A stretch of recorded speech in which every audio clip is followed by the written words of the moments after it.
बता दे अपने आठ में उन लोग को क्या मिलता है, क्या मिलता है उन लोग को? क्रिश कपूर, आज के बाद ये नाम नहीं भूला। বন্ধুরা এই ভিডিওতে আলোচনা করব সায়ারা মুভি 4 দিনে কত ইনকাম করলো, তার সঙ্গে থাকছে শাকিব খানের তাণ্ডব ও বরবাদ মুভির লাইফ টাইম কালেকশন। প্রথমে আসি সায়ারা মুভির কালেকশনে।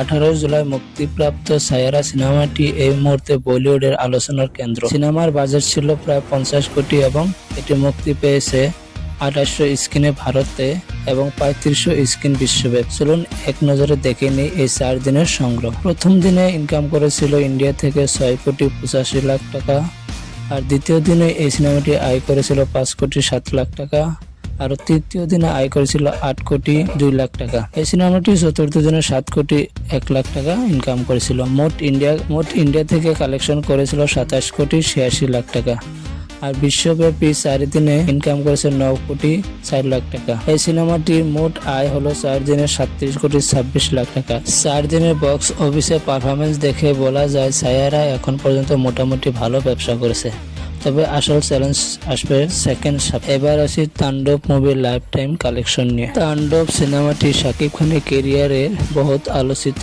মুভি। এই সিনেমাটি বর্তমানেও আজকে 13 লাখ টাকা বাংলাদেশ থেকে ইনকাম করেছে, আর ওভারসিজ থেকে 2 লাখ টাকা, আর ওয়ার্ল্ড ওয়াইড থেকে 15 লাখ টাকা। টোটাল ইনকাম করেছে 77 কোটি 4 লাখ টাকা। তো সিনেমাটি বাজারে থেকে বেশি ইনকাম করেছে, অল টাইম ব্লকবাস্টার হয়েছে। তো আপনাদের কাছে এই কেমন লেগেছে বলবেন। এবার আসি বরবাদের কাছে। শাকিব খানের এই বরবাদ মুভিটি 84 কোটি 80 লাখ টাকা। তো আপনাদের কাছে কোনটা মুভি ভালো লেগেছে কমেন্ট করে বলবেন।